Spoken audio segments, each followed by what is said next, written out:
Hello, everyone. Thanks for joining me for my Healers interview series. Today, I have someone really inspiring to talk with you about human design, which is a modality that uses various sacred healing teachings to sort of weave together and create a really incredible personal development strategy that can help you move through your world with more meaning and more understanding of your patterns and what the challenges in your life might mean for you. So, here is Amy Leiter. She has a foundation as a therapist, and now she is a human design practitioner. I know you're going to love this video. It's really inspiring, and Amy's passion for her transformational healing process is really evident. So please subscribe to my channel if you haven't already. That way you'll get notified when I've got new great interviews, and we'll be posting interviews through August 1st here on the YouTube channel every Sunday and Wednesday. So stay tuned for those exciting interviews, and now I will hand it off to my interview with Amy Leiter. Thank you and enjoy. All right, Amy Leiter, it's so nice to meet with you today. I'm really excited to hear about your mindfulness based approach to human design and all of the wisdom that you have to share. So, welcome. Thank you so much. So, let's just maybe kick it off for people who haven't gone to your website yet or haven't seen much Yeah, about you. Can you just give us a brief little introduction into who you are and how you came to this work? yeah, absolutely. So my name's Amy Leiter. My website is amyleiter.com, but my approach is called Beyond Therapy. And one of the reasons that that really came to fruition is because I have a foundation as a therapist, but I really started to feel, especially during the pandemic, that people needed a lot more connection. People needed different resources and different ways. You know as well that you were sharing resources during that time, and there just seemed like so much more was needed. And so what I started going through was a process of my own healing, my own offerings, and what really felt in alignment with what I was seeing that people needed. And so, just as a basis, mindfulness is a really big part of what I bring to my approach and to my work with people. And part of that is using human design to help people, understand their uniqueness, to really connect with things that are challenges and see how to make them superpowers. So, really, what I offer is a guided experience involving human design, astrology, mindfulness, and psychology.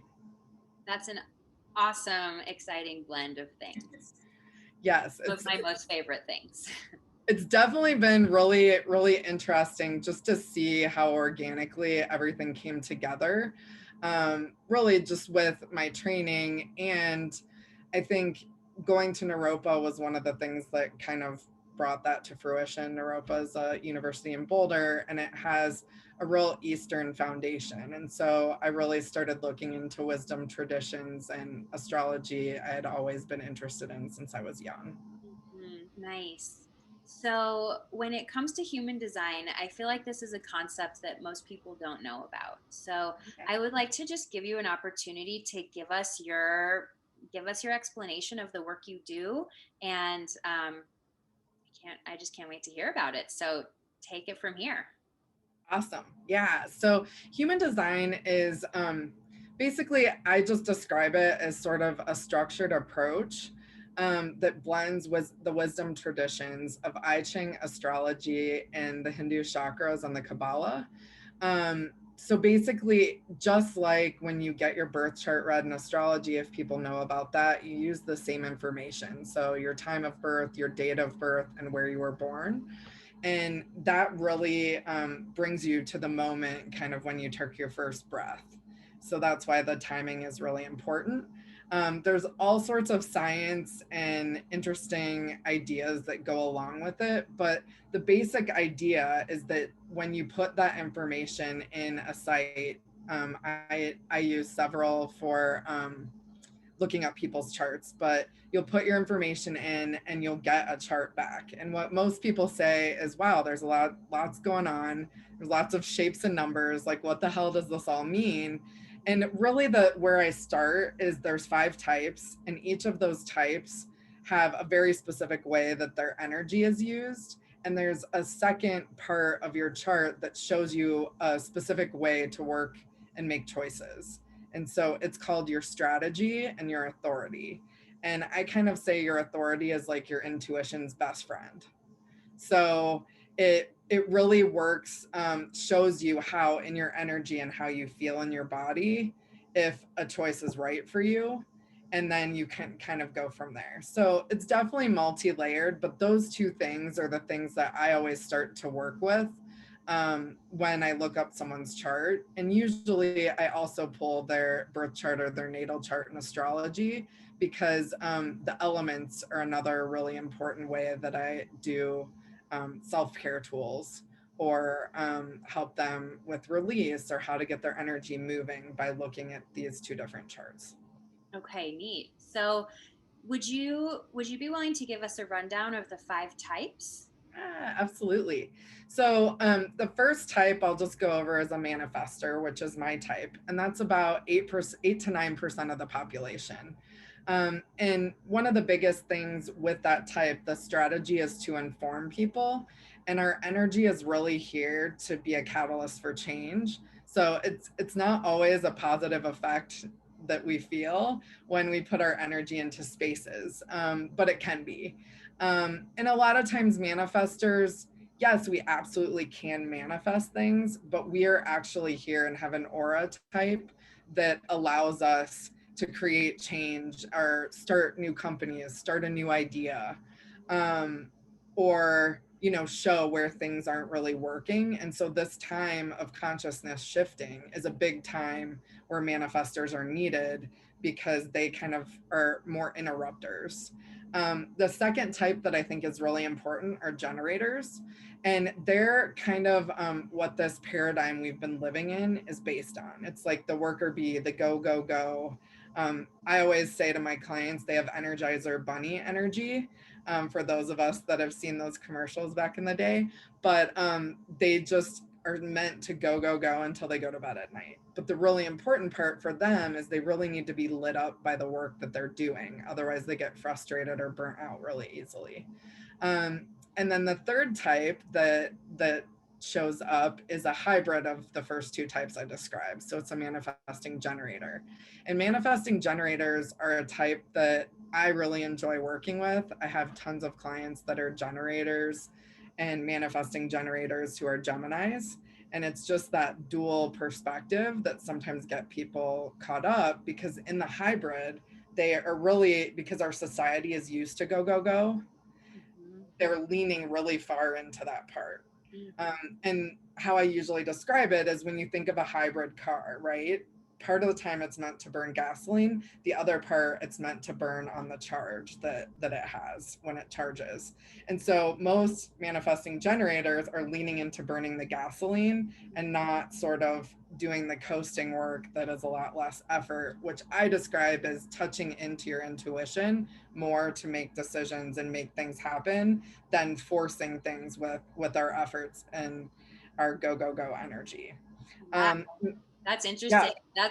That's my type. I told you before we started recording that like 10 years ago I got my chart read and I was a manifesting generator. So I can identify with what you're talking about how it's easy to like default to just like Mhm. that go go go energy, especially in this society. But when I don't give into that energy, it really does feel different in my body. Absolutely. And so, yeah, like a lot of my clients, that's what they come to me for, because they're having burnout or anxiety or panic attacks, because they can't be in that like kind of sacred feminine energy of being.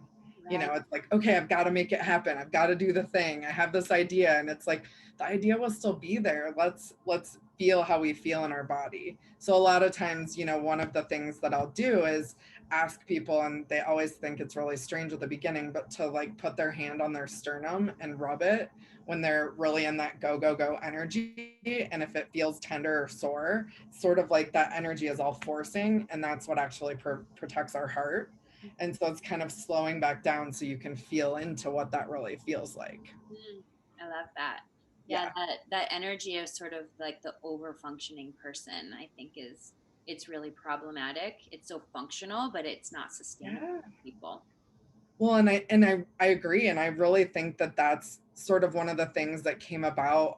If there are positive outcomes of the pandemic, is that we all got to come home to ourselves, and for a lot of people, there was a lot of discomfort, and it didn't feel good.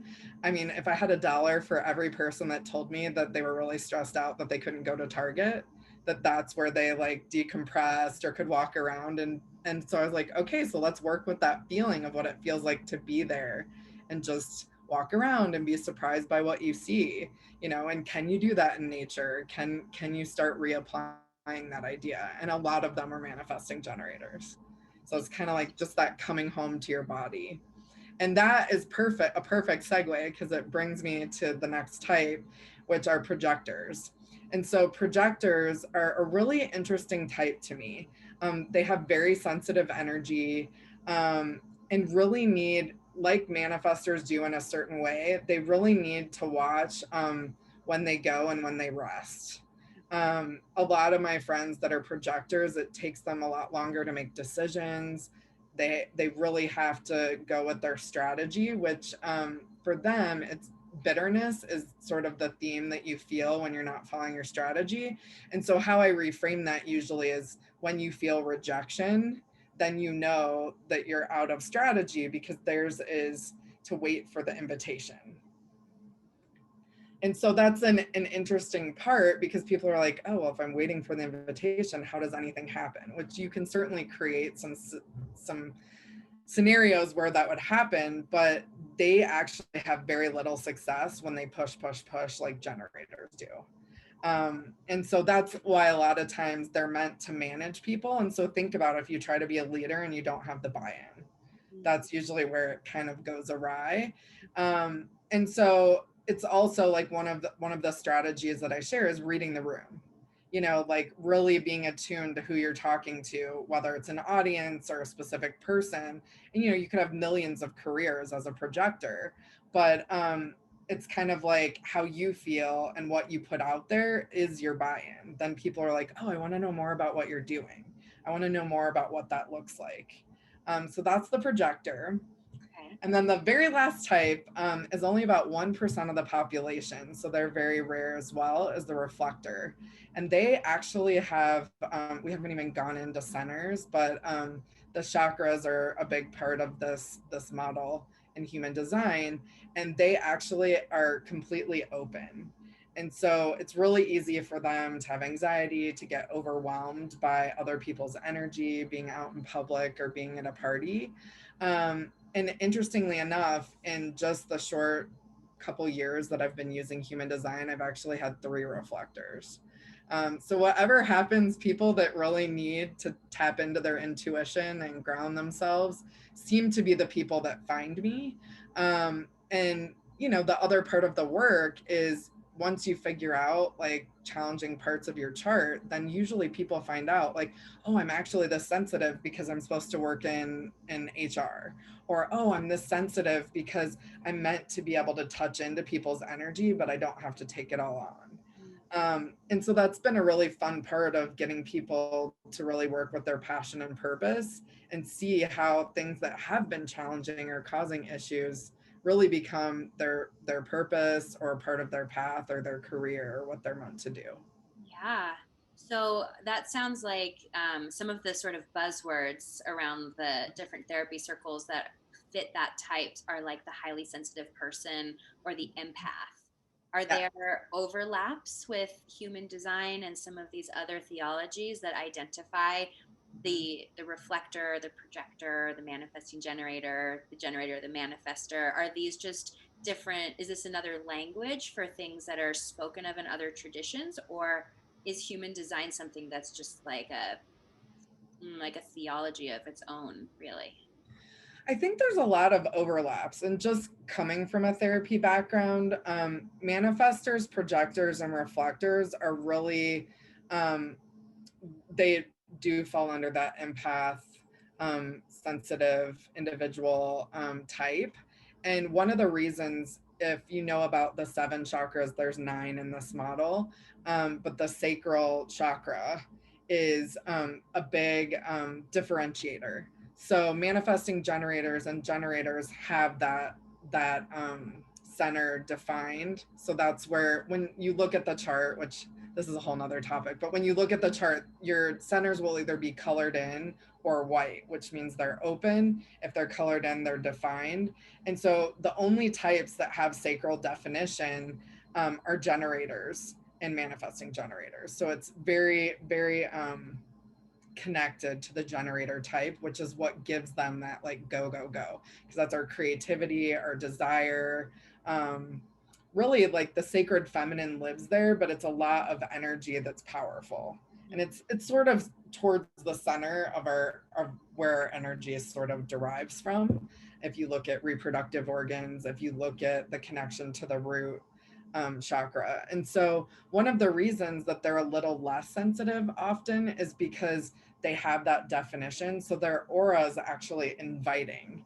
And so they can move through spaces a lot easier, where, reflectors are supposed to wait 28 days to make big decisions. Projectors really need to manage their energy so they can understand how people around them are feeling and what's needed. And then manifestors, we have a more dense aura, but we have to be sensitive to kind of look at the big picture. And so absolutely, I think you're really right. Like a lot of people will bring up also like the Enneagram or, the Myers-Briggs, all these different types. And I think that, just like with spirituality and science, I think everything is connected, like that there's truth in every model that kind of shares similar ideas. And I think with human design, the biggest thing is it's just the differentiator is that it's based on when you were born. And Right. so that's the astrology part. And then a lot of the meaning comes from the I Ching. So actually, I have two questions. So maybe can you Right? answer these in Yeah. whatever order feel natural for you? So the first question is, what about babies who are not born naturally? So babies who come through C-section or who have, they didn't choose when they came. That would be my first question. And my second question is about, so like with the chakra system, we can alter and change our energy. We can sort of open and close our chakras. But it sounds like with the way that the human design, that sort of open closed system, it's set in stone or is it changeable? So those are my questions. So yes, it's absolutely what you see is what you get, and it's not a changeable system, just like astrology, that is the bigger part. And so everything that's defined in your chart are based on the gates of the I Ching. And so there's 64 options, and I just kind of say it's like a switch, whether it's flipped on or off.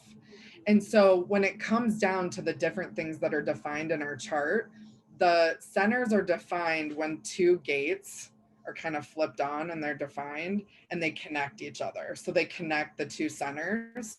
And so everything is sort of intermingled and decided by exactly when you were born and how that relates to birth. Whether it's C-section, it's always about when the baby takes its first breath. And so usually from your time of birth, you'll see in your chart 88 days before you were born. Um, on the left side of the chart that's all in red is 88 days before you were born. So I kind of say it's sort of the plan for what the energy that was meant to come to the earth. And then the right side, which is your design, is basically it's based on the exact moment you were born.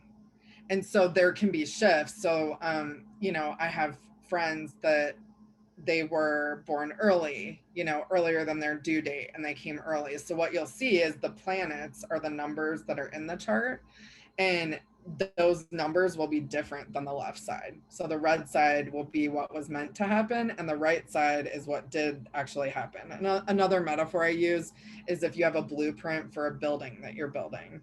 that's like the red side, the left side. And then the right side is what was actually built. So during construction, if they had to move a wall or move a door a certain place, it's kind of like it shakes itself all out. And, a topic that you can actually look up related to human design that is scientific talks about neutrinos. And so that's why the first breath is so important, because in the same way that we can breathe in DNA, we can breathe in things from our surroundings. Um, that is what the first breath is based on. That's so Human design's like goes on forever and ever. Your understanding of human design to be able to use your chart doesn't have to be, you don't have to know all of this. And so one of the things that I say is when I do an initial session with someone, it's usually 90 minutes, and I can record it or not record it, but I give them everything that I pull up so they have access to that. And usually I take notes as we go. So a lot of times it will go over your head when you hear all the first information. And so my important thing is just to be able to give people strategies to use. And so it's sort of like, oh, like you were saying, I'm a manifesting generator. I really resonate with really feeling differently depending on if I'm leaning into my intuition or kind of more of a doing mode. Then we might have resources that we share. And any channels or gates that I look the meaning up of, which is what relates to the I Ching, I'll share the meaning in a document as well. And what I usually do is I unpack somebody's chart is I look at everything that is sort of from the right side of the chart that's in black, because that's in your consciousness. And I also supply something that I don't think a lot of people do in human design, but the full mandala. And so basically, that is where you actually see all the parts, the Kabbalah, the I Ching, astrology, and the chakras come into play, because you actually get to see the full circle with all 64 gates of the I Ching. The Kabbalah is the lines in the chart, the channel, and then the Hindu chakras are all the shapes, the centers. And so basically, a lot of the meaning comes from the I Ching and astrology, because when you see the list of numbers and the numbers in your chart, each one of those 64 numbers sort of correlates with a symbol in the I Ching. And the only thing that's really important to understand about that is each symbol has 6 lines. And so in those 6 lines, every line has a meaning. So it's sort of like Japanese and Chinese characters as well. Every mark has a meaning. And so it's the same in the I Ching. The configuration will give a specific meaning. And so then once you start connecting gates together to define channels, then you're literally having 12 lines, that have meaning. And so that's where all the meaning that we look up comes from. So that's the most important part to know, that the meaning actually comes from um, the wisdom traditions. It's not like I'm sitting there deciding what everything means. That part is also kind of static as well. Yeah. So if someone were to want to take the reading that they have with you and then sort of further it into the direction of personal development and growth, how does that look in the days, weeks, months, years after they get their chart for the first time and let it sort of integrate? Yeah, yeah. Usually what I'll see is people either find me because they've already pulled, I offer a free human design 101 guide on my website. And so a lot of times people will pull that and their chart first, and then they'll be like, okay, I kind of get it, but I don't understand this. So I actually do need someone to do a reading for me, which is always what I sort of suggest. So, like I said, the initial session's usually 90 minutes. And what I kind of do is I'll explain a little bit about human design, but I kind of jump into what is so unique about their chart. Um, and so a lot of times, once they have the reading, they'll leave with specific things that they're going to work on. And so that's where the strategy and your authority comes in. And I'm not going to go too deep in that because I don't think we have that much time. But the two main types that a lot of times I'll find that people need support with is when their authority is an emotional authority. Um, there tends to be a wave you kind of have to ride when you're making decisions. So I kind of compare it to when you buy a house. You get really excited because you found the house, and then you go into inspection and you get a little nervous and get some buyer's remorse, like, am I making too big of a decision? And then usually there'll be a period of calm after that where you either decide to go ahead with buying the house or not. And that's what emotional authority kind of goes through to make a decision. And so it's that third place that they make the decision from. Wow. So then I might tell people, oh, like, just witness in your life, how this is playing out. Witness in your life when you go to make decisions, what it feels like. Or when you feel that kind of buyer's remorse feeling, what are some strategies that we can come up with that get you through the moment of anxiety, whether it's breath work or whether it's connecting with your five senses. And really, that's where a lot of this started for me, is through mindfulness. There really is that part that our five senses are what really keep us grounded in the third dimension. They're really what connects us to our body and our experience and our emotions. And so a lot of things that I do with people using the elements in astrology or using human design is to really learn how to recognize the messages their body is sending them, whether it's anxiety, depression, shame, guilt, judgment, any of those things that we really don't love to experience. If we start seeing them as messages, then usually we can go a little bit deeper and we can start to work with what's coming up and create like really big shifts more quickly. So to me, this seems like something that would be unique to you, having the foundation already as a therapist, that you know how to do the really deep emotional work first.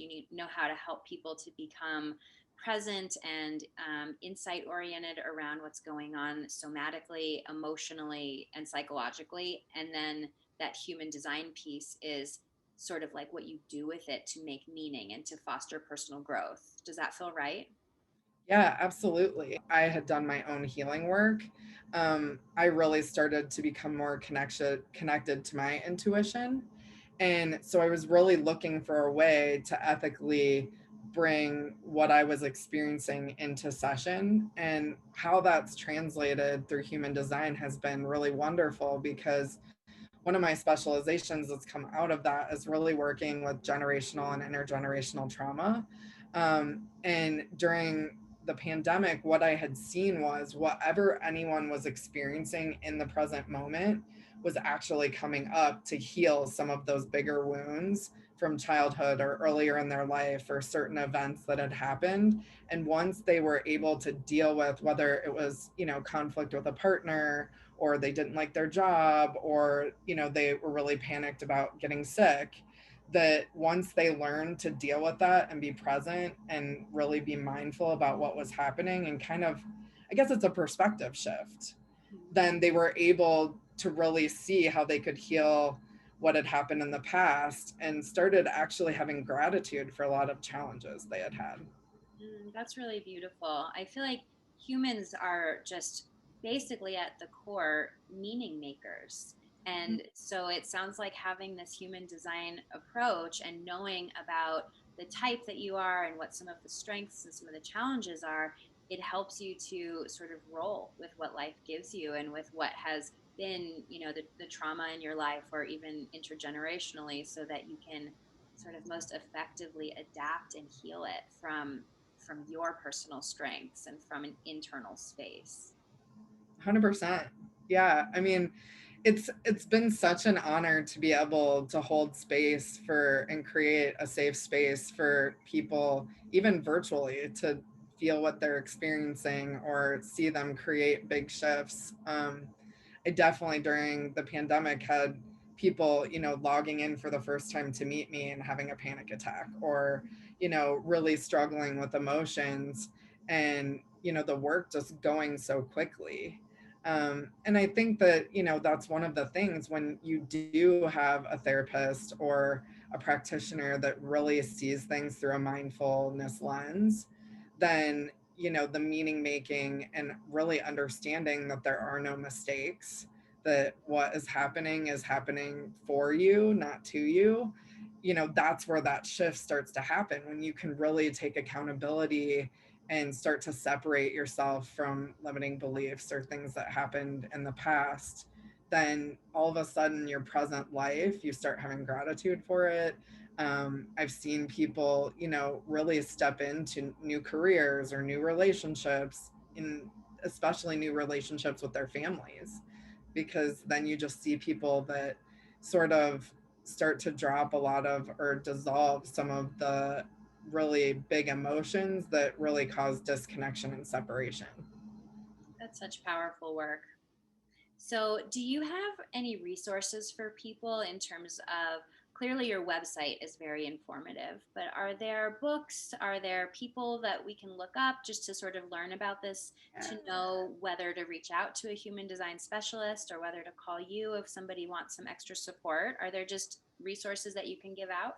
Yeah, absolutely. So my website, 100% amylighter.com, it has a journal and a resource link, where I have podcasts listed, I have YouTube channels, books, all sorts of things that really can help people along the way. Dr. Nicole LaPerla just released a book called How to Do the Work. And that book is, I think, a really big resource for people to be able to continue and really think through. What I found is people really need support in between sessions. So I've created groups, but it's like, oh, okay, so the thing that you're saying isn't just unique to your approach. Like it actually is um, a bigger pool of information in psychology. Erin Claire is one that works a little bit more corporately, but she was one of the bigger names that I first discovered in human design. Jess Bubico is another one that works with intuition and human design. There's tons of great resources. And the biggest book, there's a human design book that is almost like a textbook that is from the creator of human design. And I've definitely used that as well. Okay. Well, thank you for those resources. I feel like that Absolutely. gives people a good starting off place. So, just in closing for our conversation today, do you have any offerings that you'd like to share from your practice specifically, or any specific shout outs you'd like to give? Yeah, absolutely. What I've been doing most recently is I've really been enjoying the deeper work. So, a lot of times I'll have clients that come that have been in therapy multiple times, but they're either having more of a conscious awakening process, or some people refer to it as starseed awakening process. And so I started looking at what I could offer, for a more long term situation. And so I have people that are working with me for the year, which is called Beyond 365. And so that actually gives you access to me, for one session a week. And then basically you get access to all events. I do lunar events, and women's circles for ritual, and also do a weekly support group. And so people can drop in to have questions about their human design or accountability for something they're working on. And it's really been cool to see different women make connections with people that are experiencing the same things, because one of the things that I really find is that your partner may not be, you may not be ready to talk about some of your awakening process with your partner, or you may find that other friends aren't on as much of a spiritual path. So a lot of times we'll call it spiritual emergence. When that starts to happen, there can be some disconnections with people in your life. So finding a new support system. So there's that option. And then also right now I'm offering a special, for the summer, for people to have month-long packages. So it's Beyond 31. And that right now is giving you some of that same access, to the drop-in groups and to one-on-one sessions and check-ins with me. And of course, there's solo sessions that you can purchase, as well. But I've really been enjoying the group work with women. It's been really magical to see people's growth and things that people have in common, and just seeing people getting really excited about their daily experience. Yeah, I bet. That is amazing. You have such a wealth of resources and knowledge. I feel like we could have probably had a 2 hour long interview. So Absolutely. maybe there will be space for us at some point to do a follow up. But for Yeah. today, I'm just really thankful that you were able to come and to share all of this and to be with us today. So thank you, Amy Leiter, so much. Really appreciate this time with you. Yeah, thank you so much for having me. It's been so special to connect. You're welcome. All right, take care. You too.